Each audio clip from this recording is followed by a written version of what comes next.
သူဟာနိုင်ငံကိုတစ္ဆာဖောက်တဲ့သူဖြစ်အစိုးရကသတ်မှတ်ခြင်းခံခဲ့ရပါတယ်။လောကမှာမဖြစ်နိုင်ဘူးလို့အများကယူဆထားတဲ့အရာတွေကိုဖြစ်နိုင်အောင်လုပ်ပြသွားတဲ့လူတွေအများကြီးရှိပါတယ်။အဲဒီထဲမှာခွင့်လွှတ်ခြင်းဆိုတဲ့လက်နက်တစ်ခုတည်းနဲ့နိုင်ငံတစ်ခုလုံးကိုငြိမ်းချမ်းစေခဲ့တဲ့လူတစ်ယောက်ကြောင့်ကိုပြောပြခြင်းပါတယ်။သူကတော့တောင်အာဖရိကရဲ့ဖခင်ကြီးနယ်ဆင်မန်ဒလာပဲဖြစ်ပါတယ်။မန်ဒလာကို1918ခုနှစ်ဇူလိုင်လ18ရက်နေ့မှာတောင်အာဖရိကနိုင်ငံ Transkei ဒေသကကြီးရွာလေးတစ်ရွာမှာမွေးဖွားခဲ့ပါတယ်။သူရဲ့ငယ်နယ်မှာကတော့ really လှလှလို့ခေါ်ပါတယ်။ဆိုလိုတာကတော့သူကိုင်းကိုဆွဲခါတဲ့လူဒါမှမဟုတ်ဘူးဆိုရင်တော့ပြန်လာရှာတဲ့လူလို့အဓိပ္ပာယ်ရပါတယ်။သူရဲ့ငယ်ဘဝဟာတာမန်ကြီးလက်တော်ရတယ်လို့ပဲနွားကြောင်းရင်းနဲ့တဘာဝတရားနဲ့အတူဖြတ်တန်းခဲ့ရတာပါ။မန်ဒလာဟာဥပဒေပညာကိုသင်ယူခဲ့ပြီးတောင်အာဖရိကမှာပထမဆုံးသောလူမဲရှိနေတဲ့ကတယောက်ဖြစ်လာခဲ့ပါတယ်။အဲဒီချိန်မှာတောင်အာဖရိကဟာအပါသစ်လို့ခေါ်တဲ့အသားရောင်ခွဲခြားမှုစနစ်ရဲ့အောက်မှာရှိနေပါတယ်။လူမဲနဲ့လူဖြူဟာဗတ်စကားတူတူစီးလို့မရပါဘူး။ကျောင်းတူတူတက်လို့မရပါဘူး။ဆေးရုံလည်းတူတူတက်လို့မရပါဘူး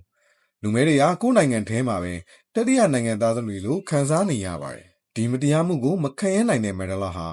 African National Congress Party တဲကိုဝင်ရောက်ပြီးတော့ငြိမ်းချမ်းစွာဆန္ဒပြခဲ့ပါတယ်။ဒါပေမဲ့အစိုးရကအကြမ်းဖက်နှိမ်နင်းလာတဲ့အခါမှာသူဟာလက်နက်ကင်တဲ့လမ်းစဉ်ကိုရွေးချယ်ဖို့ဖိအားပေးခံခဲ့ရပါတယ်။သူဟာနိုင်ငံတော်ကိုတစ္ဆာဖောက်သူဖြစ်အစိုးရရဲ့သတ်မှတ်ခြင်းကိုလည်းခံခဲ့ရပါတယ်။1964ခုနှစ်မှာတော့နယ်ဆင်မန်ဒလာဟာတသက်တကျွန်းထောင်နဲ့ချမှတ်ခြင်းကိုခံခဲ့ရပါတယ်။သူကို Robben Island ဆိုတဲ့ကျွန်းပေါ်ကထောင်ကိုပို့လိုက်ပါတယ်။သူ့ရဲ့အခန်းလေးကတော့လူတကူစားသာရှိပါတယ်။ကြောက်ကင်းထဲမှာမောဘန်နန်းနယ်စာအလုပ်လုပ်ခဲ့ရပါတယ်။ထောင်ထဲမှာရှိနေတဲ့28နှစ်တာကာလအတွင်းမှာသူဟာတည်ဆုံးသွားတဲ့သူ့အမိဇာပနာကိုတော့တွားခွင့်မရခဲ့ပါဘူး။ဒါပေမဲ့ဒီထောင်နှံရံတွေကသူ့ရဲ့စိတ်ဓာတ်ကိုအချင်းချလို့မရပါဘူး။ကြောက်ကင်းထဲမှာကြောက်တုံးတွေကိုထုခွဲနေတာမဟုတ်ဘူး။ငါတို့ရဲ့တန်လိပ်တန်တွေကိုထုစစ်နေတာပါလို့သူကပြောခဲ့ပူပါတယ်။သူဟာထောင်ထဲမှာလူဖြူထောင်ဆောက်တွေရဲ့ဘာသာစကားဖြစ်တဲ့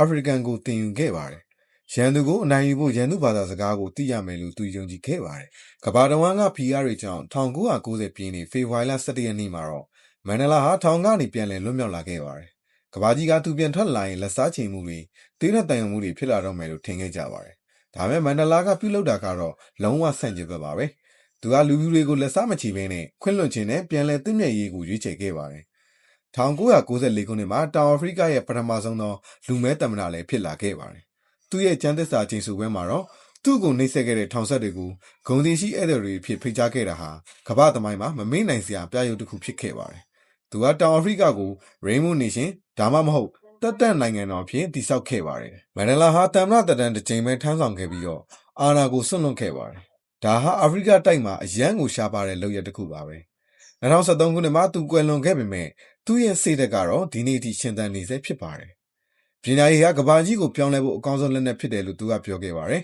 ။နယ်ဆင်မန်ဒလာရဲ့ဘဝကနေကျွန်တော်တို့သင်ယူရမှာကတော့အမုန်းတရားတွေကသင်ယူရသလိုချစ်ချင်းမြတ်တာတွေကလည်းသင်ယူလို့ရတယ်ဆိုတာပါပဲ။အမုန်းတရားတဲ့ချစ်ချင်းမြတ်တာက